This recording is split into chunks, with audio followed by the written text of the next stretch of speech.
"What stop are you getting off at?" Jonah's mother asked him for the 11th time as she dropped him off at the train station. "Quincy, Mama." Jonah tried not to roll his eyes. "Then I'll walk to Union Station and meet Gabby." He wasn't a baby.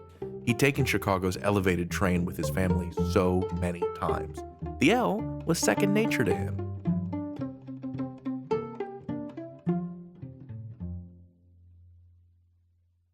Whoosh! A train going the other direction bolted past him, whipping up leaves as it entered the station. Jonah bolted upright. Still, he could handle himself. He could ride the elevated train alone.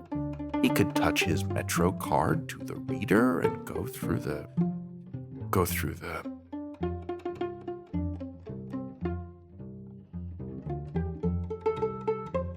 The turnstile wasn't turning.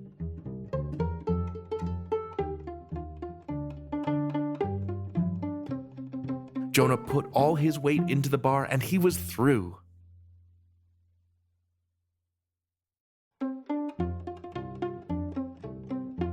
Jonah had always wondered what it would be like to ride in the last car. Now was his chance. He knew exactly where to stand on the platform, 3/4 of the way down.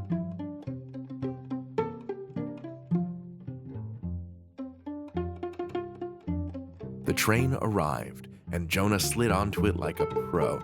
And there wasn't anyone in the back of the car, in the special seats that faced the rear window of the train. All his, he thought. He settled into his seat and watched the train go up, soaring over houses and apartments and businesses.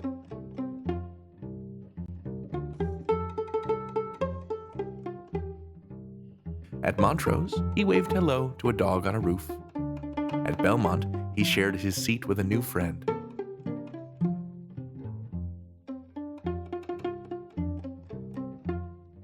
At Merchandise Mart, he gazed up at the skyscrapers. At Quincy, he got off the train.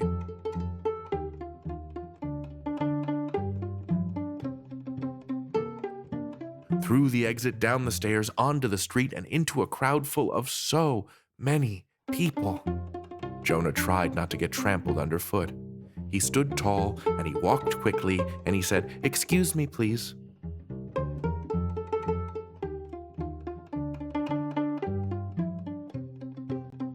Union Station was big, but his sister's smile was even bigger. "You made it," Gabby said. "Are you ready to spend the day together?"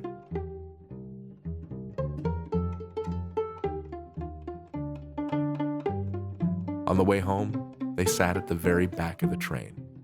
His sister admitted it was pretty cool to watch downtown get smaller and smaller.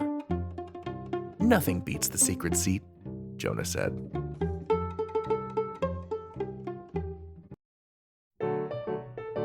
When Manny came back from the junkyard, he brought something special in the bed of the truck for Gina.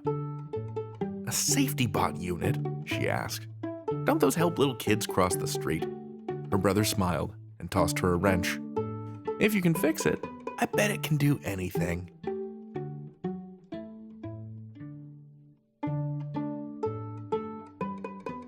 So Gina got to work. She wrenched and she wired, she looked at the manual and she programmed. Finally, she brought the safety bot back to life. "Hello, safety bot," she said. "I'm Gina. Let's be friends."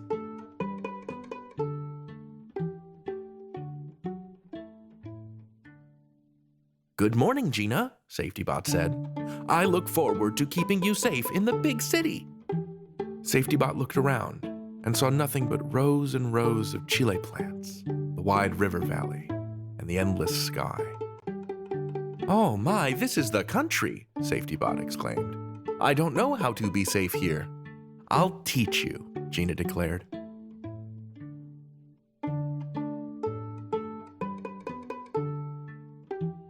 "This is a horse.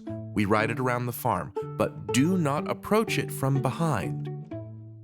"What does this rope do?" Safety Bot asked as he pulled the horse's tail. "Safety Bot, no!"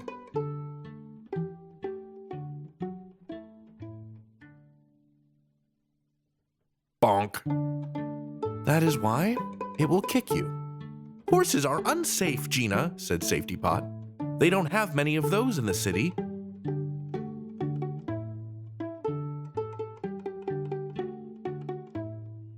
This is an arroyo. It looks dry, but when it rains in the mountains, the arroyo can flood quickly and carry you away very suddenly. It looks dry now, said SafetyBot. SafetyBot, no!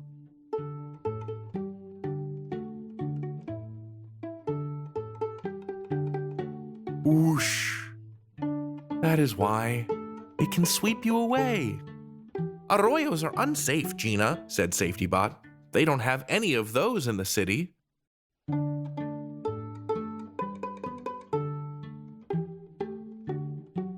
Our farm is famous for its spicy green chiles, Gina said proudly. Look, Dad is roasting a batch right now, but be careful, SafetyBot. The roaster gets super hot. Sir, said SafetyBot, it looks like you dropped a pepper. SafetyBot, no!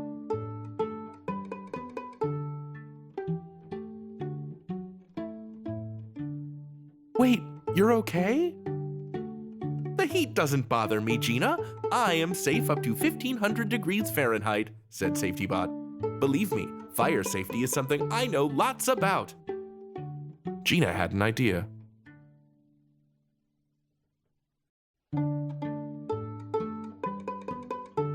SafetyBot can take over running the roaster, Gina exclaimed.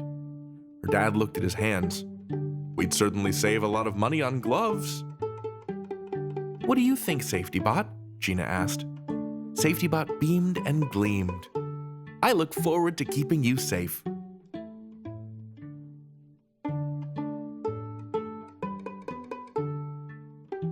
SafetyBot, Gina said, these are the best roasted chiles we've ever made. And the safest, said SafetyBot.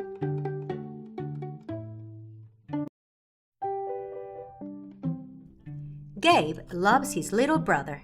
He loves to ride bikes, play football, and play dress-up with Kai. Kai loves his big brother right back. He loves to ride bikes, play football, and play dress-up with Gabe.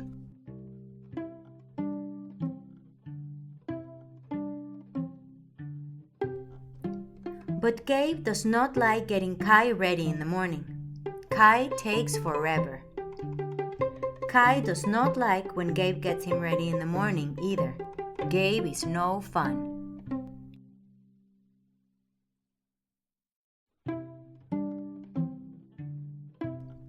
Gabe wants to be at school on time for his big presentation in science class. Kai does not know how to tell time.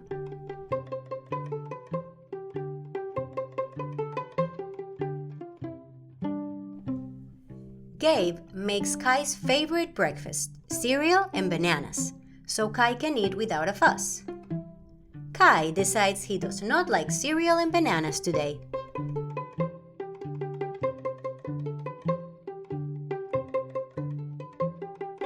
Gabe tells Kai to put on his shoes. Kai is nowhere to be seen.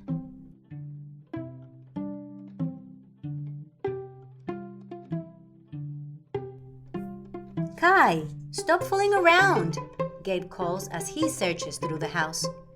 We have to catch the bus in 10 minutes.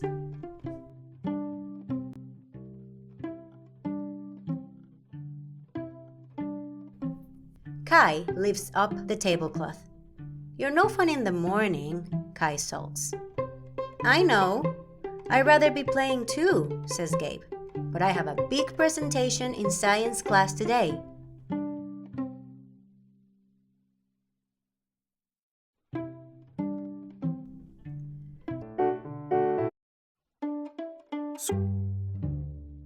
Ash's family is celebrating Diwali, the festival of lights. The house is full of laughter and warm with candlelight and good smells. Two sisters dance on the couch, jostling flowers and string lights. But where's Ash?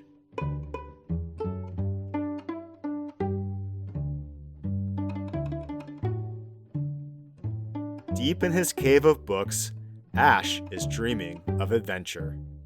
His best friend Seema's long, lemony feathers tickle his ear as he reads to her. And so, the hero outsmarted the 10-headed king with a trick. With a trick, Seema repeats.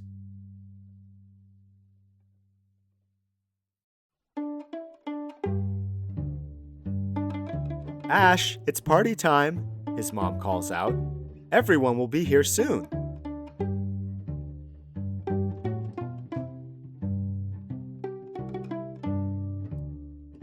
Party time means sweets and sparklers, but it also means talking. Talking about school and sports and so much more.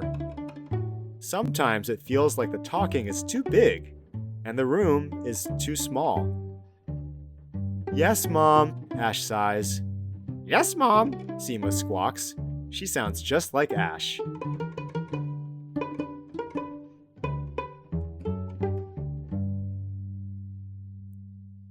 Ash gets an idea.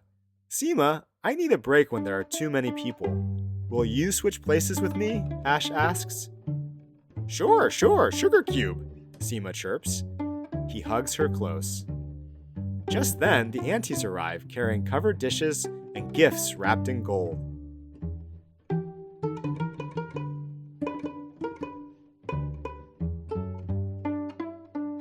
Ash, you've gotten so big. How is school? School, Sugar Cube, Seema says.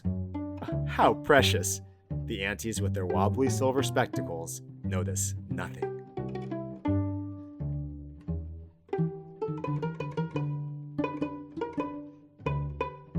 Seema switches while Ash snacks.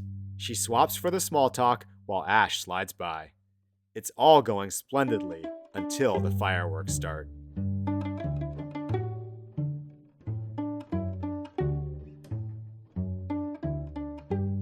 The first fireworks boom.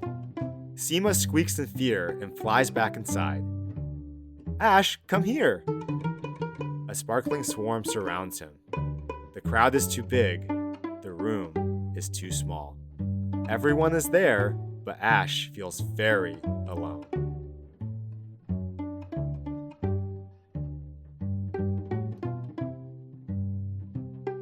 Ash's feet find a chair. His hands find his dad's. And at last, his thoughts find his voice. I think I need a break, Ash says. Will you help? Of course, his dad says.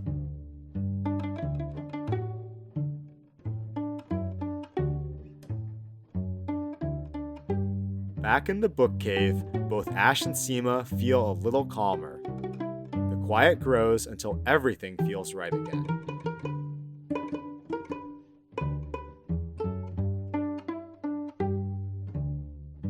When he feels ready, Ash comes out to dance. He forgets to switch with Seema, and he enjoys the party all the same.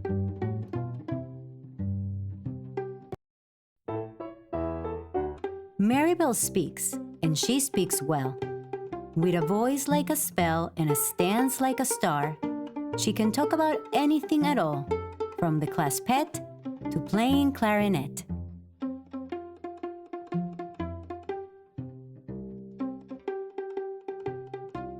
Maribel dreams of someday speaking to 1 million people all at once. Maybe she'll be mayor, or the first grader to live stream from the moon. There's just one little thing keeping Maribel from speaking.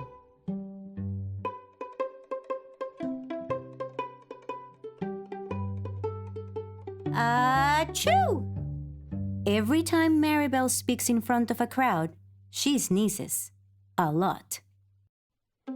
Not a little wheeze, not a medium breeze, but a big, billowing achoo!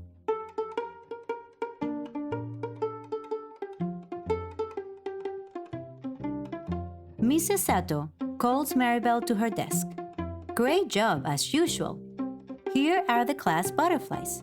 Are you ready for the big school presentation during lunch today? Of course, Maribel says. I won't sneeze, even once. It'll be perfect. It doesn't need to be perfect, Mrs. Sato says. Just do your best.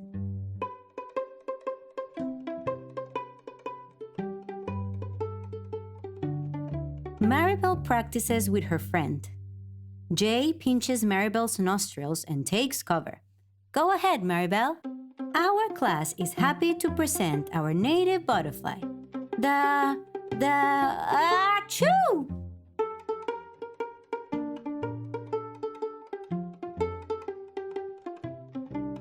I've worked so hard on these, Maribel sniffles. It's gotta be perfect. So what if it's not perfect? Jay says. If you sneeze, you sneeze. The lunch bell rings. Maribel thinks about Jay's words as she carries the butterflies to the cafeteria.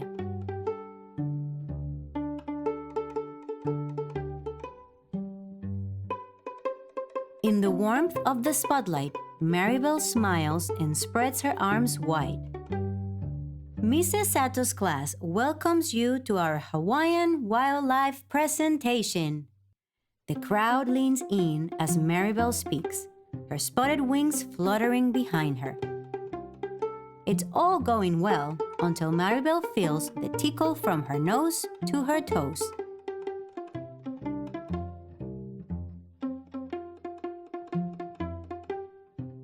Maribel scrunches up her face. She clutches her nose. She hears Jay shout, "It's okay, Maribel. Just sneeze and keep going." So what if it's not perfect? Sometimes not perfect is just right. Maribel wiggles, flaps her wings, and finally lets go.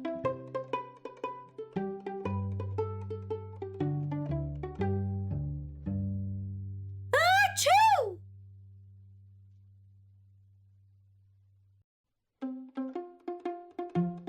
With a giggle and a snort, Maribel lands on her feet. Our native butterfly, the Kamehameha. The cafeteria shakes from all the cheers. Even Maribel can't help but smile.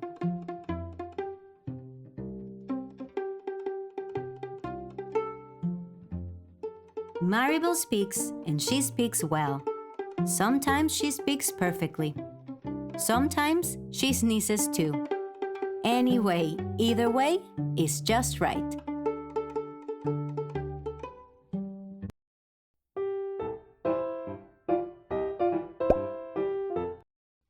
Potluck Time Machine by Stephanie Spence.